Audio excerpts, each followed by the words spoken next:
मेरे श्याम मुरली वाले। दास ने क्या मांगा? क्या मांगा? चरण, वरदान नहीं मांगा। वैसे तो मैं इम्पॉसिबल तो नहीं कहूंगा, भगवान मिलना पॉसिबल है। वो किसी को भी कभी भी मिल जाते हैं। हाँ,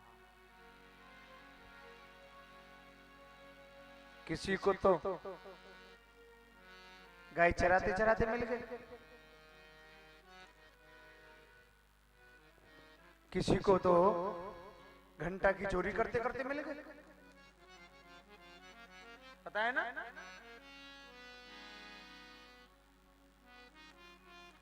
एक चोर था,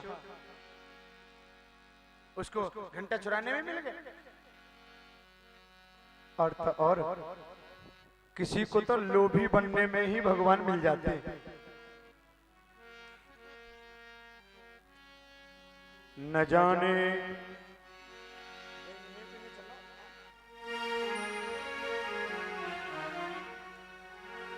न जाने कौन से गुण पर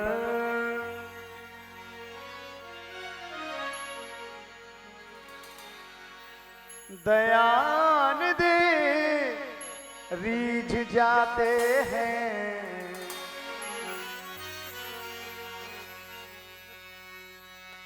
कोई भरोसा नहीं है, न जाने कब कौन से गुण अवगुण पर खुश हो जाए।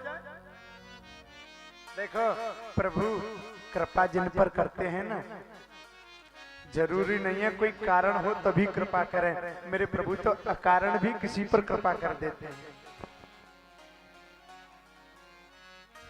क्योंकि वे कृपा के सागर हैं, वे दया के सागर हैं। बिना ही कारण के भी वो कृपा करते हैं।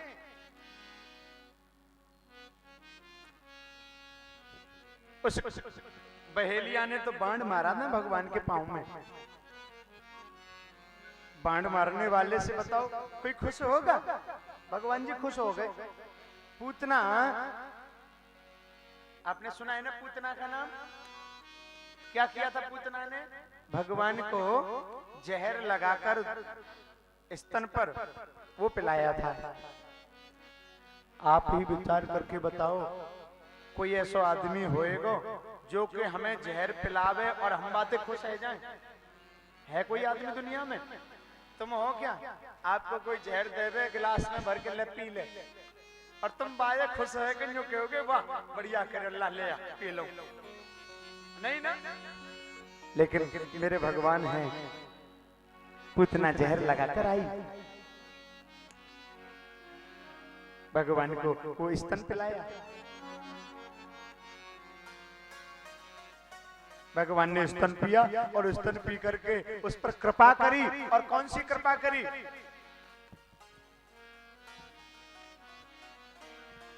अहो वकीयम स्तन कालकूटम जिघांसया पाय यदाप्यसाध्वी लेभे गतिम धात्रच्युतां ततोऽन्यं कम्बा दयालुं शरणं व्रजेम।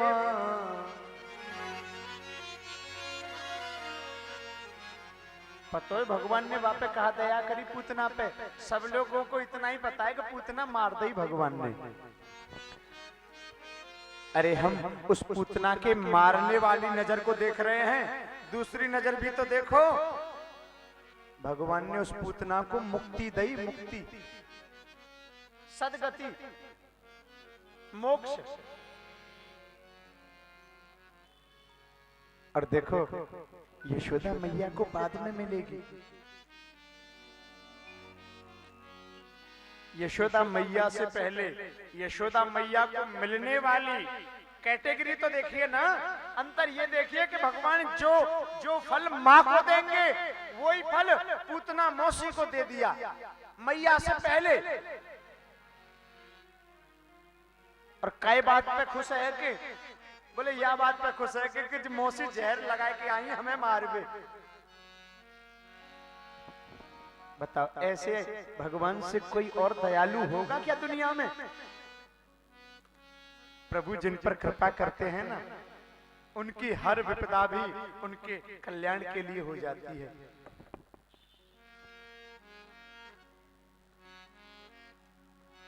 संभव है मेरे प्रभु आप में से किसी को कभी भी मिल जाए,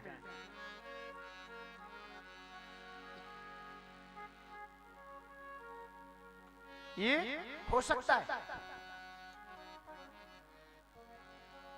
आप मांगोगे, आपसे वो कहें मांगो। मुझे तो ऐसा लगता है कि शायद होगा कोई प्रभु कृपा से मैया भक्त जो भगवान से कहे बोले प्रभु आपका भजन चाहिए।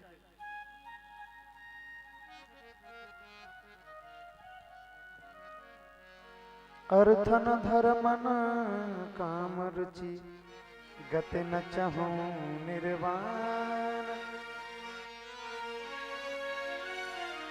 जन्म जन्म सिय राम भजूं यह वरदान न्यान।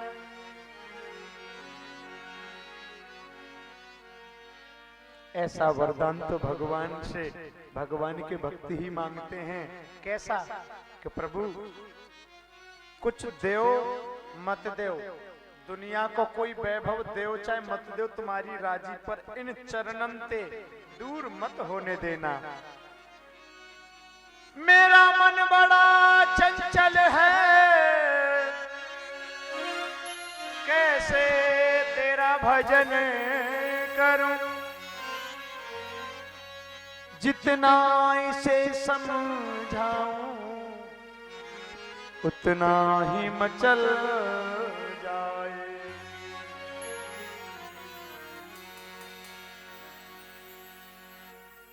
जितना ये तो मन है ना चंचल,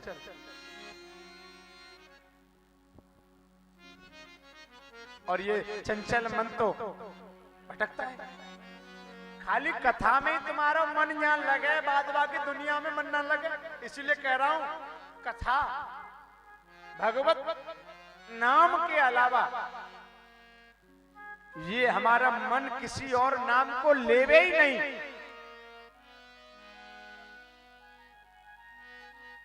आपके चरणों के अलावा हमें और कोई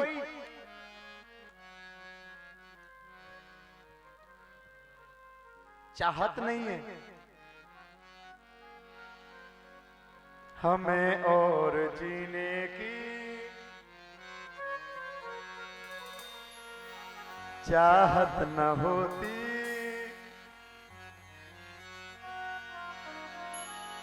अगर तुम न होते, अगर तुम न होते। भक्त पता है क्या कहता है प्रभु से? यही कहता है जैसे भरत जी ने कहा, मुझे आपके चरणों की सेवा चाहिए, अर्थ नहीं, पैसा नहीं चाहिए, दुनिया का वैभव नहीं चाहिए, धर्म, अरे बोले धर्म तो ले ले, धर्म तो दुनिया चाहे, धर्म तो भगवान मांगते हैं खुद। धर्म धर्म धुरंधर तो भगवान स्वयं है। धर्म कौन है? ईश्वर। धर्म कौन है? सत्य। और सत्य कौन है? ईश्वर। धर्म न दूसर सत्य समान, आगमन गम पुराण बखाना। सत्य से बढ़कर दुनिया में कोई दूसरा धर्म नहीं है साहब। और इधर भरत जी तो, और सत्य से, सत्य भगवान के अलावा कोई नहीं है। सत्य कौन है? ईश्वर। मगर यहाँ भरत जी कह रहे हमें तो धर्म भी नहीं चाहिए, क्योंकि धर्म करने से धन बढ़ता है, और धन बढ़ेगा तो गलती हो ही सकती है साहब। कोयला की गाड़ी पर बैठेंगे, चाहे लाख जैकेट पहन के बैठो, लेकिन कहीं ना कहीं से कोयला लग ही जाएगा। सच्चा भक्त तो वो है जो चरणों के अलावा कुछ न मांगे।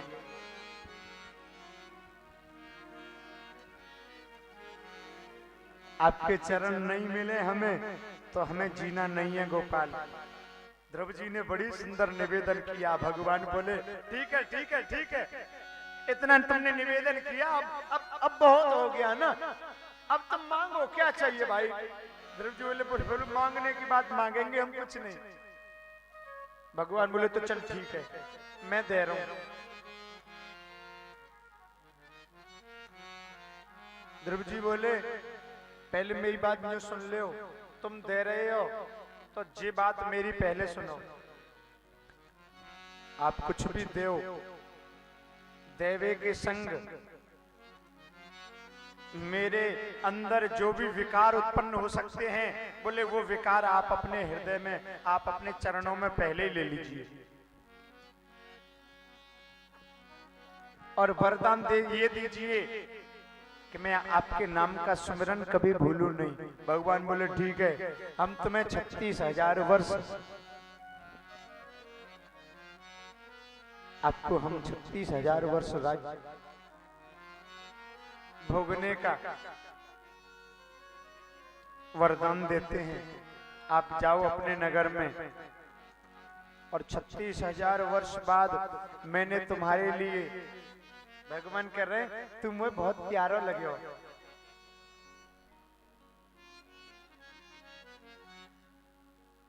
तुम मुझको बहुत प्यारा लगा है, और इसलिए मैंने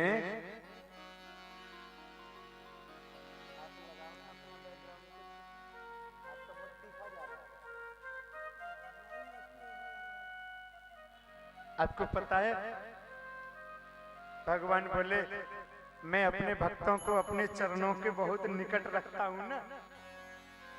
जो मेरे चरणों के आश्रित रहते हैं, मैं उनको अपने चरणों के बहुत निकट रखता हूं। और मेरे चरणों के निकट तुम्हारे लिए मैंने जगह बनाई है, अपने क्षीर सागर के बिल्कुल बगल में, बैकुंठ के बगल में मैंने तुम्हारे लिए एक ध्रुवलोक बनाया है। यहाँ राज्य भोगने के बाद आप मेरे ध्रुवलोक में आ जाना।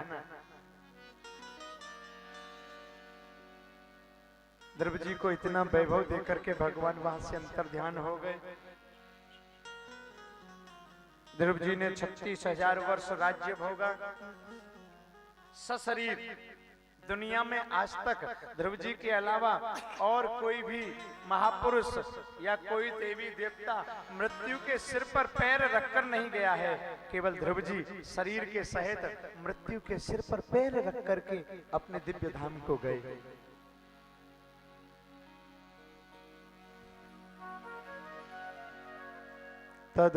तदोतान पदः पुत्र ददर्शान्तकमागतम्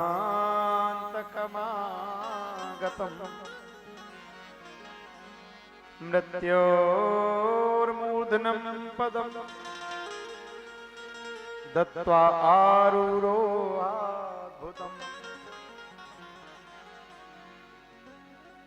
मृत्यु के सिर पर पैर रख करके ध्रुव जी महाराज अपने दिव्य धाम को गए। उनके वंश में आगे राजा हुए उत्कल, उत्कल के सुतल, हर्वेधान, गर्वेधान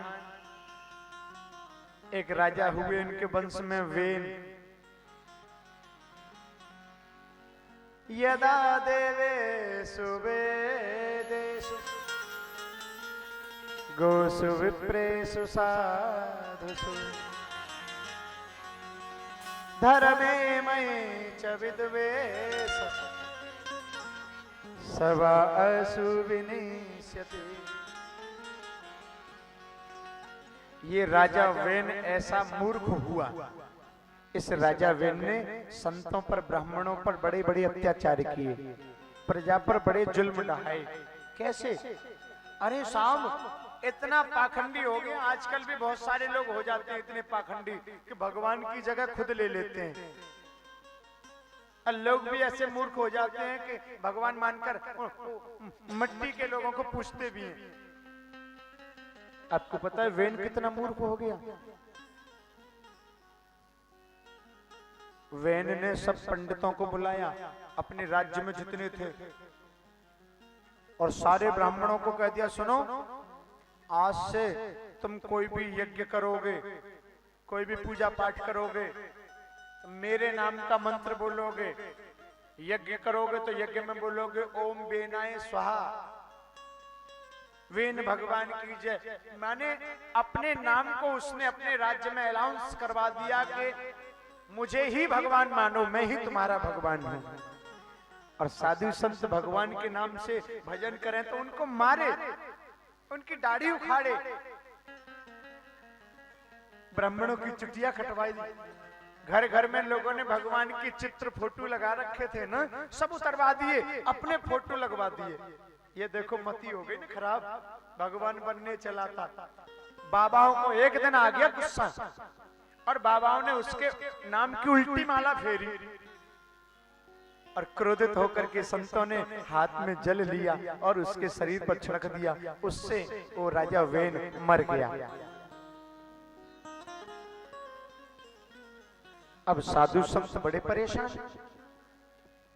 देखो संत लोग गुस्सा में भले आपको कुछ कह दें, लेकिन संतों के दिल में बिल्कुल भी किसी के लिए बुराई नहीं रहती, सबका मंगल होता है, सबके लिए कल्याण की भावना होती है संतों के हृदय में। सच्चे संत वही होते हैं जो कभी किसी के अमंगल न सोचें। अब संतों से ये गलती तो हो गई, अब गलती क्या सही काम था, धर्म की रक्षा उन्होंने करी थी उसे मारकर। पर अब यूं सोचें कि अब क्या होगा, राजा नहीं होगा तो प्रजा में अराजकता फैल जाएगी, चोर लुटेरों की मौज बन जाएंगी। अगर राजा न होवे दंड देने के लिए तो बताओ चोरों की मौजें है ना, किसी के घर से लूटेंगे, कोई भी पाप करेंगे, कोई भी गलती करेंगे। अब साधु संत बोले अब क्या होगा, तो संतों ने मिलकर सोचा कि राजा चाहिए हमें। अब राजा कहां से बनाए, कहां से लाएं, तो उस राजा वेन के शरीर का मंथन किया। ध्यान से सुनना आप, उसकी भुजाओं का मंथन किया पृथ्वी में, जैसे दही मथते हैं ना, ऐसे ही मंथन किया भुजाओं से। तो देखो पृथ्वी में से एक सुंदर बालक निकला, और वो बालक देखते ही देखते बड़ा हो गया। बड़ा सुंदर स्वरूप उसका, अद्भुत दिव्य तेज, ऐसे मानो सूर्य की रोशनी उसमें से निकल रही हो। संतों को उसने प्रणाम किया, संतों ने उसका नाम रख दिया पृथु। और पृथु राजा को गद्दी पर बैठाकर संत वहां से चले गए। पृथु महाराज बड़े धर्मात्मा राजा हुए। पृथ्वी पर अकाल पड़ा तो पृथु महाराज ने पृथ्वी को गाय बनाकर नाना प्रकार के विविध खाद्यान्न पदार्थों का दोहन किया। जो हमको और आपको दाल चावल आटा गेहूं सब मिलता है ना, ये पृथु महाराज ने दोहन किया गाय से। देवताओं ने देवगुरु बृहस्पति को बछड़ा बनाकर स्वर्ग की मंगल वस्तुएं, अमृत तुल्य वस्तुएं दोहन करी। असुरों ने शुक्राचार्य को राजा बलि ने बछड़ा बना करके मदिरा वारुणी दोहन करी। इसके बाद इनके वंश में आगे एक राजा हुए पुरंजन, प्राचीन बरही उनका नाम था। बड़ी अद्भुत कथा है। उस कथा का भावार्थ यह है कि जीव को इस शरीर में, अपने आपकी बॉडी है, आप केयर कीजिए। लेकिन इतना भी केयर मत करो कि दिन रात शीशा के सामने, दिन रात उस आईने के सामने खड़े होकर के बार बार निहारो, इतना भी मत करो ना। केयर करो। कोई भी साबुन मिल जाए तो नहा लो, कोई भी शैम्पू मिल जाए तो लगा लो, कोई भी तेल मिल जाए तो लगा लो। अंततोगत्वा इसका क्या होना है आप सबको पता है। कितना भी खूबसूरत हो, कितना भी बदसूरत हो, या तो जलाया जाएगा या तो जमीन में गाड़ दिया जाएगा, या तो कीड़े खाएंगे या तो अग्नि में जल के राख होगा। देह में कभी भी अभिमान मत करो, क्योंकि इस देह का भरोसा नहीं है। हम लोग गलती कर बैठते हैं, पल का भरोसा नहीं है, और 100 साल तक आगे की सोचकर प्लानिंग बनाकर चलते हैं। चलना चाहिए, लेकिन ममत्व तो नहीं जोड़ना चाहिए। ये भाव नहीं होना चाहिए कि अगर ये नहीं रहेगा तो मैं नहीं रहूंगा ना।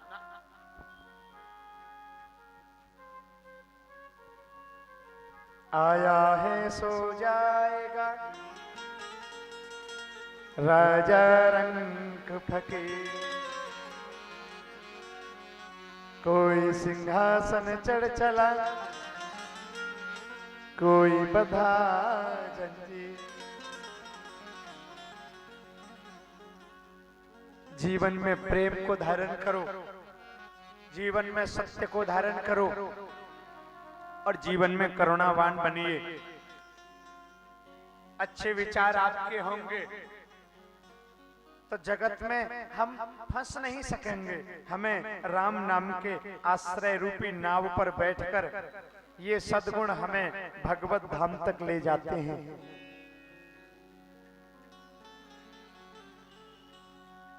सुखदेव स्वामी बोले, राजन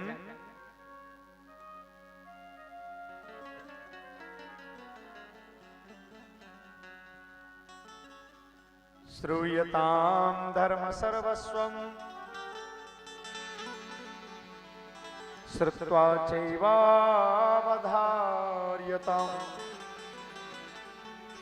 आत्मना प्रतिकूलानि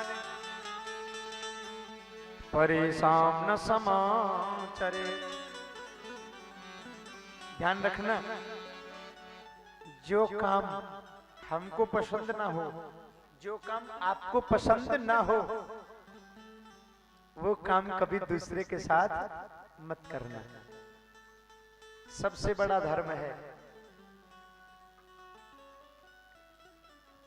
ये पुरंजन प्राचीन बरही ऐसा पापी राजा था, इसने इतने यज्ञ किए, इतने यज्ञ किए कि पूरी पृथ्वी पर एक कोई जगह ऐसी बची नहीं जहां यज्ञ न किया हो।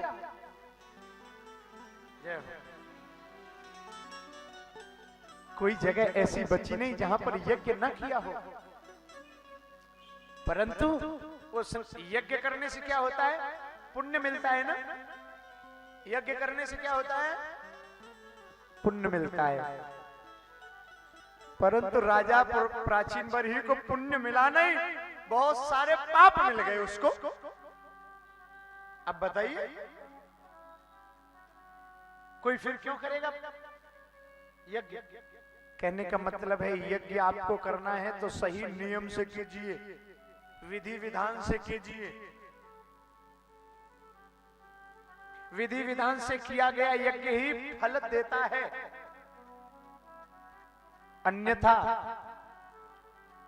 जैसे बुझी हुई अग्नि के कुंड में आप स्वाहा स्वाहा मंत्र छोड़ दो, अग्नि उसमें जले ही नहीं, वो यज्ञ कभी फल देगा क्या? ऐसे ही कर्म करें, विधि के अनुसार करें और संकल्प लेकर करें और सद्भावना के लिए करें और सद्भाव से करें, तब यज्ञ फल देता है। हमारा यज्ञ हो रहा है ना, इस यज्ञ में भागवत यज्ञ जो हो रहा है, प्रेम यज्ञ, इसमें कितना समर्पण है, सद्भाव है, सबके लिए सम्मान है, सबके लिए बैठने को जगह है और सबके लिए भोजन है, सबके लिए गर्मी न लगे, कूलर पंखे की अच्छी व्यवस्था है। हम ब्रजवासियों को भी खूब सेवा करके प्रसन्न कर रहे हैं। यह वीरानी परिवार के लोग यज्ञ किया जाए, सद्भाव रखना चाहिए और सद्भावना के लिए सद्भाव से प्रेरित होकर सद्विचारों से ओतप्रोत होकर यज्ञ करें, तभी फल देता है। प्राचीन बरही ने बहुत यज्ञ किए पर फल नहीं मिला। क्यों नहीं मिला? उसने नियम के विरुद्ध काम किया। यज्ञ में कभी बकरे घोड़े ऊंट की आहुति थोड़ी लगती है। उसने अपने यज्ञों में न जाने कितने मुर्गे काट काट के डाल दिए। राम राम।